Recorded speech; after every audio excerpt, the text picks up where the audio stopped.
This is a special update regarding the content of this show, which was previously recorded.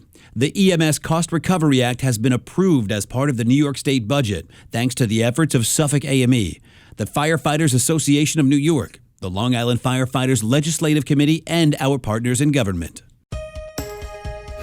Welcome to Suffolk Matters, where all of Suffolk County meets the men and women of Suffolk AME.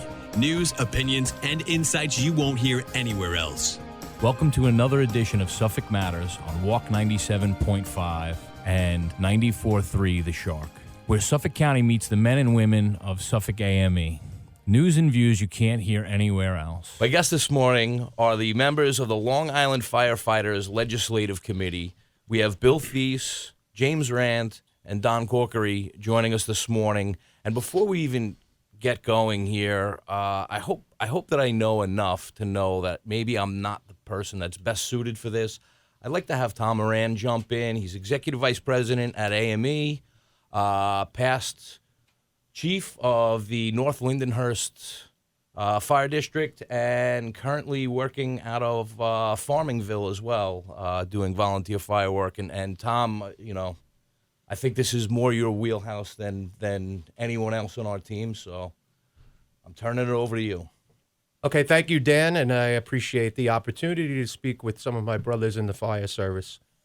If each of you could just tell me what departments you're with and what your title is there. All right, Don Corkery, Commissioner in Sayville Fire District, also First Vice President of Association of Fire Districts, New York State, and as we mentioned before, involved in the Long Island Legislative Committee. All right, Bill Thies, Terryville Fire Department, past commissioner for 30 years, captain of Company 5, also vice chair of the Long Island Legislative Fire Districts Committee. James Rant, commissioner, Terryville Fire District, for the past 12 years. I'm also a 38-year member of the Terryville Fire Department, ex-captain of Engine Company Number 1, and I'm a AME retiree. Excellent. It's a pleasure to have all of you here today. Let's dive right in. What is the fire service all about, and why are volunteer firefighters so essential as a component to our suburban community? I'll be honest with you. I've been in almost 48 years. I joined the fire department because a lot of my friends were there. And the fire department made me the man I am today. I mean, it's just a thrilling thing to go out there and protect our neighbors 24/7. We're out there, cats in trees, houses on fire, babies being born. In all the years that I've been in the fire service, just that we're doing this to protect our neighbors. When they put their head on that pillow at night, they know that people will be there to protect them. Neighbors helping neighbors is what it's all about. That's the true mark of it. Excellent. Now, if we could, just let's share a little information to our listeners about the Legislative Committee and its purpose for the greater Long Island region. Yeah, I can go back. Actually, I'm a commissioner for 35 years. The Leg Committee was formed probably 10 years before that. So we'll say 45 years ago, the fire districts of Nassau and Suffolk got together, created a committee for just to work on the legislative issues, because even way back then, they found that we needed a group that was dedicated just to handle the legislative issues, but not only statewide, countywide, but the local issues with our towns and stuff like that. And, over the years, obviously our friends in government have been good to us as volunteer firefighters, and they understand, why we protect. But sometimes I'll use the term butt heads with them a little bit over some legislation. And we need people like the three of us here to go out and make our point to them. Most of the time, the point is, a good point that's either saving taxpayers' money or protecting our districts better. So, Don, I've known you for a lot of years. If I could you all have a wealth of time in the fire service, but touch on what a typical day as a volunteer firefighter is for each of you. Well, it's, as volunteers, you have families, you have a job, you have a life, and you made a commitment to your community to help out in the fire and EMS service. So basically when you're not at work, when you're home, alarm comes through, you try and get down there, you try and get on the rig, try and help out, carry out what your training and experience has taught you to do. And again, we did it because we were concerned about our communities. That's why we all joined, to help out there. It's as far as, local neighborhoods and communities go, you have a little bit higher of a calling when somebody wants the fire department. Somebody's in trouble. They need you. Yeah, I just made 50 years in the service in Sayville. And as you know, I started off in Wyandanch as a neighbor to my buddy over here. And the race, believe it or not, racing got me into it. I always loved the racing teams and the thrill of that. And that's we talk about recruitment and retention in the fire service. That's one of the things that we still believe draws young firemen to it. The racing aspect. There are some technical things that you learn as a racer. And Tommy and I were both drivers together. Now, I don't drive anymore, but you still drive. You still got your hand in it. But it's as I said before, neighbors helping neighbors. That's what it in a simple line. That's it. Yeah, I mean, everybody, either your family's involved or somebody or the firematic drill team part of it. Everybody gets involved, and there's certain ways that we do help to retain and keep our members. It used to be years ago, we were made up of tradesmen. Everybody was a tradesman. Now we have younger kids. They really, they're a different generation where they're really not technical, hands-on type. So that's why we need the people to stay around that have a lot of time in the service to pass along that knowledge. So everybody that does get involved does it to help their community and to make it a better place for their neighbors. So just a few weeks ago, we had Senator Brooks in our studio.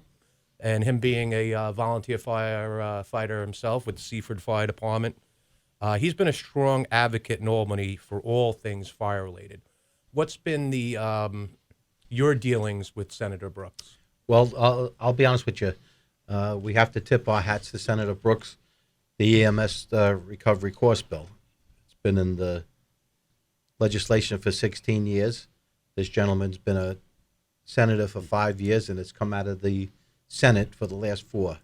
He's been a champion to try and protect and get this bill for the 465 municipalities that could use this in the state. I have nothing but respect for this guy. He has stood up there. He's taken on criticism, but he's always been there for the firefighters. Yeah, no, he's a regular guy. He's a regular guy doing a super job as a senator. As you said before, he's an ex-chief from the Seaford Fire Department, which is great. And he talks about heart. He gave us a speech. We were up in his office last week, and he almost made us all cry because he gave us I guess guys would call it a pep talk, right? To get this the ambulance bill passed. And he was you could see he was visibly it was coming from the heart with him, and that's the kind of person he is. So it's incredible. Yeah, very heartfelt. Very heartfelt. You can see he's a true volunteer, a driving force behind this bill, and the public should be glad to have him as their servant in the Senate. He is really top notch. Just the passion he has Yeah. for everything that he does. You could, like Don and Jimmy said, you could see it. He was speaking from his heart. He took this ambulance bill over, but also he's very passionate about something near and dear to me, residential sprinklers, which is a talk for another day. And he really believes strongly about that. So, And yeah, it's part of the mantra we've kind of been speaking about here. Is you get involved, and then at one point he got involved in the fire service, and now look where it's taken him. And to have people in the union world that's been advocating for this, for the people on your side on the fire service advocating, it's all about lifting everybody up with this hard work. I know last year he championed a bill designating our 911 operators to to have first responder status. Of course, we've spoken about how our 911 operators in Suffolk, our telecommunicators, how they day in and day out, they're the ones that are the first people that know about an emergency. They're talking to people their worst times, probably of their life, and maybe it's only a one-time experience. Hopefully for every one of them, they're talking to a professional. That hears the worst things that could go on in someone's life, whether it's a fire, an EMS emergency, even on the police side of someone being assaulted or a robbery.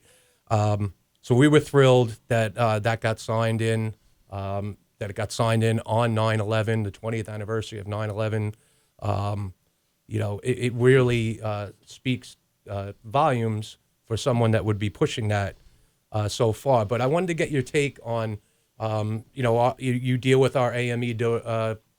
You deal with our AME members that work in those titles on a daily basis. Anytime somebody dials 911 for one of those types of emergency, you guys are getting alerted for it in your respective departments.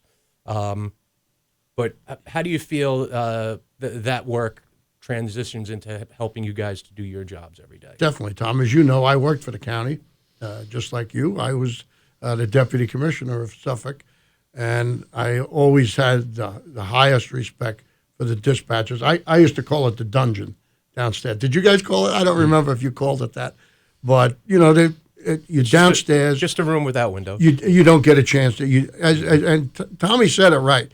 You're dealing with people at the worst possible time of their lives, hands down. And the people in your group are true professionals. And I was so happy when that bill went through. And they get the information that we need to do our jobs better. They tell the chief, hey, listen, this is what we got. This is what you're going into. They put their spin on it a little bit. They know if we're going to work. Work means that the house is really on fire. Chief, it sounds like you got work here. You can hear screaming back in the back. You can hear crackling. And, the dispatchers are truly professional people that deserve that bill that you just talked about. Absolutely. Yeah, I think, a lot of people, of course, volunteer. Firefighters are first responders, ambulance personnel too, but a lot of time the public doesn't see. As a fire or police dispatcher, you're on the phone with somebody who's, their child's in trouble or drowning, their husband's having a heart attack, and the family's screaming in the background, and you got to keep your head and get these people through that. That's a first responder too. Communications, absolutely, important to the service. And the A1 thing is the dispatches. That's the first call that they get for an emergency. And then, like Don said, and Jimmy, they're very courteous. They give us an idea of what we're doing, but we're all a team, from starting with the dispatches till we go home after the call.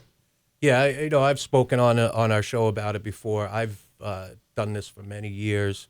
I've been on the phone when someone's taking their first breath, and the person that's taken when a baby's born, and then unfortunately I've been on the phone when someone's taking their last breath, and it's a struggle sometimes. Again, you have to keep a cool, calm head about this, and you're basically that lifeline until somebody can get there and physically be with that person and start rendering the care. But there was a great thing that we were able to move through. It not only encompassed our members in Suffolk County, this went across the state. Yep. This gave the status to the FDNY dispatchers. It gave it to anybody that basically fell into that title. So we were very proud to work with it. We're very proud for someone like Senator Brooks to help champion this and move it forward. But I want to get back to the EMS Cost Recovery Act, because some of our listeners might not be familiar with what that is. Names sometimes on bills, they if you don't read into it, you don't really understand what it is. So let's talk about. No, he'll start. Okay, so let's talk about this. How it affects Long Island, how it affects Suffolk County as far as EMS calls, and and what it means right now, or what the meat and potatoes so much of the bill is all about. Well, currently, fire districts and fire departments on Long Island are not allowed to bill for ambulance service, and when I say by that, I mean private insurance companies, Medicare, Medicaid, because we levy tax money to support our fire and EMS.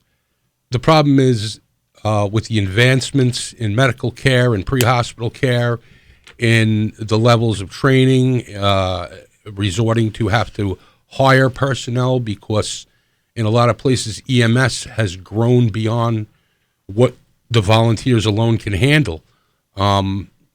So you have some fire departments and fire districts that have volunteer and paid personnel. It's grown beyond what we could keep reaching in the taxpayer's pocket about. We have to have the ability to bill now at this point to supplement that, because, like I said, it's grown out of control. It really has, and we need that ability to keep supporting this service, to keep the taxes down for the people of our communities, and be able to provide life-saving service. The bottom line, again, it all comes to saving lives and keeping people alive and providing what's best for the people who depend on us, the fire department, to be there for them.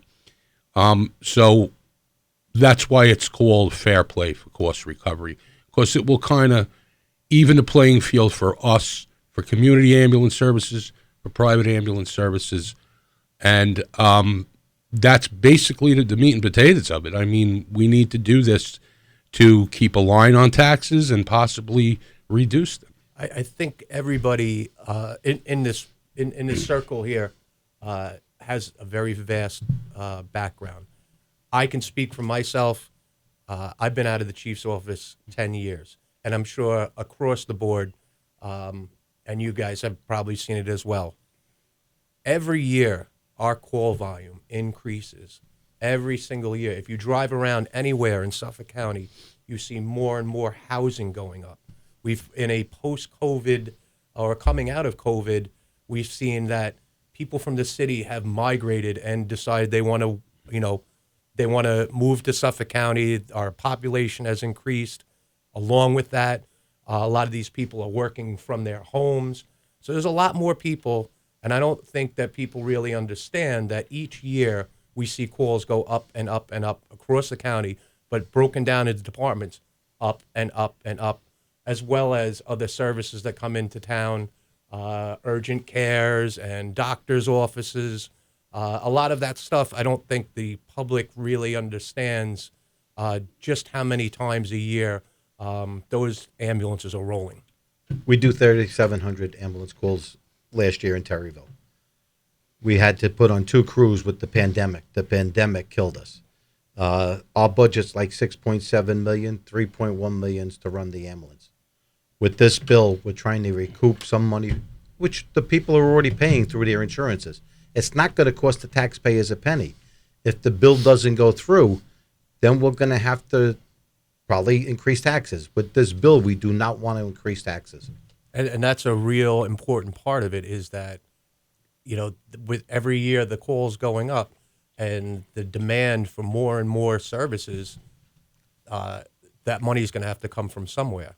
Whereas what you touched on was that there's sort of a mechanism right now where it's already paid for if you're able to recoup those funds from each time that ambulance goes on a call. And it's going to be soft billing. We're going to put the bill out there and try and recoup our money. We need this. I don't have to tell you. The thumper is $60,000. A new ambulance is $400,000. You have to pay our paramedics. We are giving the best service out there that we possibly can to our residents. And that's every district on Long Island. We're doing the right thing. And as we go back, it's a time now that new members are coming in. They might have to work 2 jobs to survive. They don't have the time. With this, some districts might be able to hire new paramedics full-time to where we are there to taking care of our neighbors, like Don says, neighbors helping neighbors. And my bottom line is, how much is it to save a life? This is really a thing that will help every community without increasing their taxes. Tommy, we're looking at a number of 60 million, 61 million actually, 49,941 in Suffolk, and 11 million in Nassau. That money is out there to help defray the cost of EMS.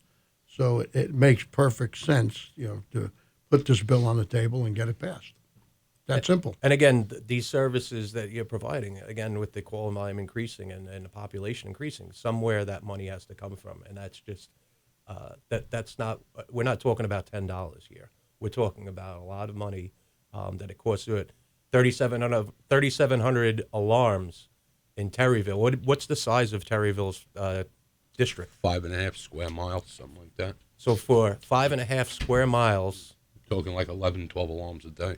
yeah, you're basically going out, and also when you go out on an EMS alarm, it's not an over and done thing in 20 minutes. No. You're talking about an hour to an hour and a half at most points that these responders are from the time they leave the building. They're doing patient care, they're doing their PCRs, getting that ambulance back into service.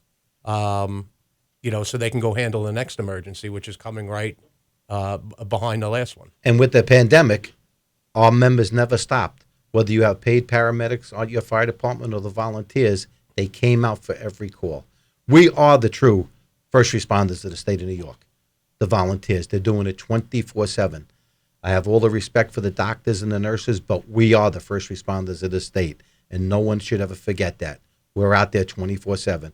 And like I said, with this bill, it'll take a little burden off the taxpayers, so we do not have to increase their taxes. And Billy likes what I always say. I think we're the National Guard. We are, and not taking any away from our friends in the service, but we are the quickest to mobilize in any situation, anywhere. Go back to 9/11. Who was there to back up New York City? Nassau, Suffolk, Westchester, Sussex County, New Jersey. Most people don't know that we covered the firehouses in New York City while all that was going on. The governor didn't know that until I told the staff that at a meeting that we recently had. She was flabbergasted. Oh my God, we didn't know that. The taxpayers the residents are a little uneducated because a lot of them, like you said, moved from the city. They think we're being paid. They don't have the slightest idea we're volunteering our time, whether it's firefighter 1, whether it's paramedic classes, whether it's Any kind of training. any kind of training. Our members are putting in 20 to 25 hours a day, and that's coming out of their hard-earned time. You have to have a great wife who believes that you're doing it because you leave your dinner table a lot of times. And I have to speak to you. You were an ex-chief. You know what I'm talking about. When that alarm goes off, you're gone. Yep. Yeah, and as well, with all of this too, we still have to provide fire protection too. On top of this, we still got to get fire trucks out. We still got to buy them and train them, put fuel in them, and put guys in good turnout gear and train them to put fires out too. So we're trying to support that too. That's why this bill is of such critical importance. I wanted to touch on some of the other stuff. In the endangering the welfare of the first responder. That bill brings attentions to landlords who illegally modify egress for tenants. You can all speak for your areas. I know in Farmingville, where I'm a member now, sometimes you go on a call and you see that, there is maybe a basement apartment with no access to get outside, small little windows. But what do you see this bill, if comes to fruition, how it would affect the fire service? Well, this is a no-brainer too. It stops landlords from subdividing their houses. That before a firefighter, and Tommy and I can tell you, as a chief, when we get there, we look at the building and we size it up and we say, okay, this is a normal building. Looks like 3 bedrooms. There's probably people in each bedroom, and then they subdivide it, and now we have 10 or 15 people in a house that we think has 3 people in it. I could tell you a fire in Sayville 30 years ago. I went through, it was a rooming house. It was changed to a rooming house where they subdivided, and I was turning mattresses. I was doing a search on the 2nd floor, and I was going nuts. I was turning mattresses over, and I thought, I went from room to room, and I thought I was back in the same room.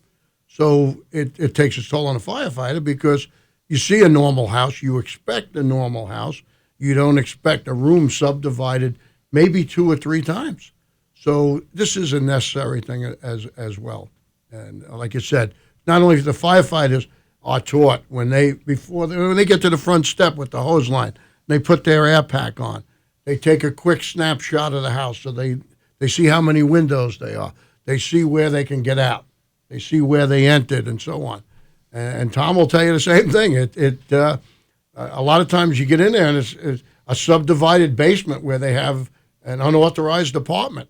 And we go down the basement stairs and we run into 2 walls or doors. And it's not a good thing when there's a fire. You know, I understand people have to live.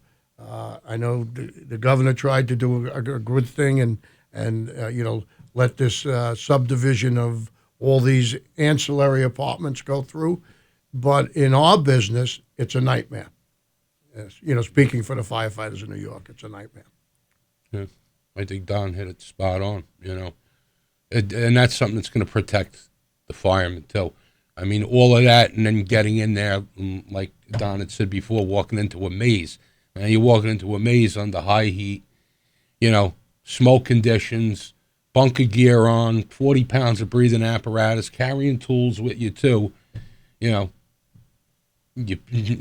makes a dangerous job even more dangerous for no good reason.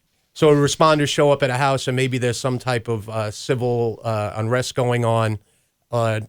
Have you seen that in any of your areas where some of the responders, have been put in danger? They're put between maybe themselves and a family member that are trying to help, and somebody else in the house is upset that you're there, and they're going to try to, they're going to try to endanger one of them by hurting some of our first responders.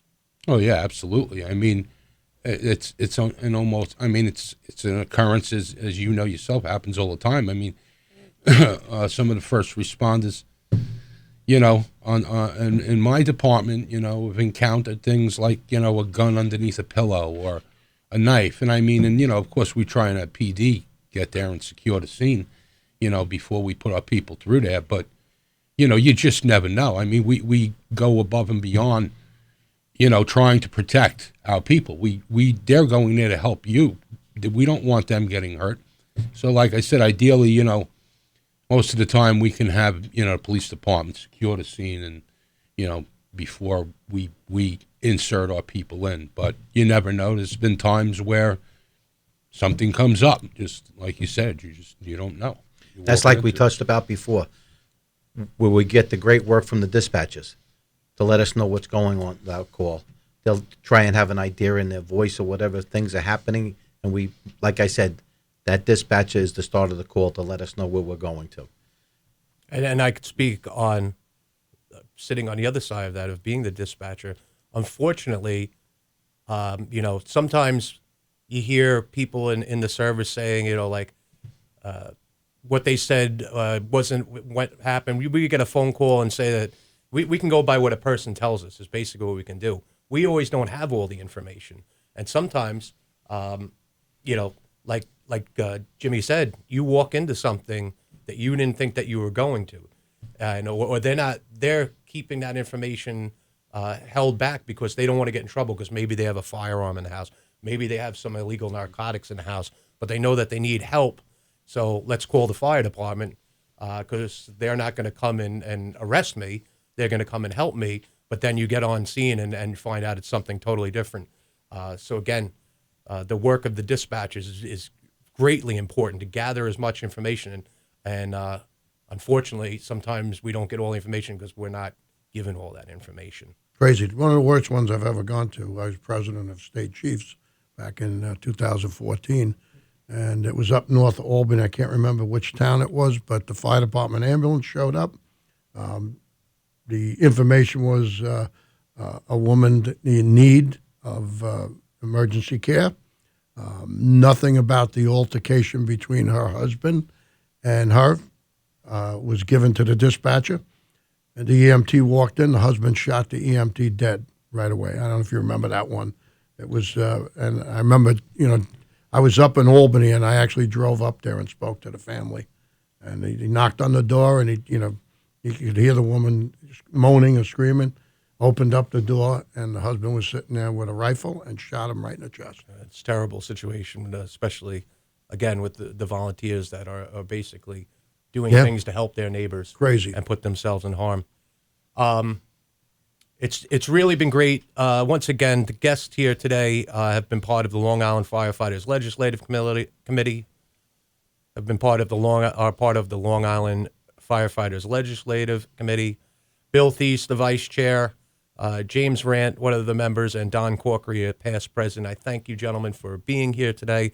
And I think we really did a great thing today on a Sunday morning, educating the people about just what the fire service does, but more importantly, the advocacy that you are doing on your behalf for all the members, not only just in Suffolk County, but on the state level, to make their jobs better, to make it better on the taxpayers for not having, the work you're doing is putting money back into the taxpayers' pockets because you're not having to go there on your individual departments and raise the tax money because of the services that you're trying to support, for taking money that's basically already there in place and just having the ability to bill for it. So I thank you for being part of it today. And, Thank you for having us. We Thank you. appreciate it. One thing I'd like to say is that all the officials from Long Island, I'd like to thank them the way they've gone across the aisle to get these bills through. They deserve a debt of gratitude, Brooks, all of them, to getting these bills passed. And that's a huge part of it, too. Again, we all represent a lot of members, a lot of volunteers. Anybody that's been to the firehouse, you can't get 8 guys to agree on what they want to eat for dinner. Mm-hmm. But, we have a lot that sit on either side of the aisle. That is their that's their beliefs, and that's the people that they support. But once we get all these people together and work together for the common good of the fire service, I think it benefits all of the members as a whole. And being vice chair of the Long Island Legislation Committee, I'd like to thank Suffolk AME for giving this opportunity to get the word out there on how you guys support us as firefighters. It's appreciated. Again, one of the biggest parts of the union world is solidarity. And we stick together with our partners in other unions, but also people in our community. And that's the great work that you guys are doing. Thank you. Thank you. Thank you, for Tom, having us. for your service, too. It's great to be able to sit here and speak with somebody who's in the trenches. And AME, as a retiree, I'm twice as proud because my union is backing up this cause. And thank you, Dan, also. And we're gonna run this ball over the goal line. Thanks. Have a great day, everybody.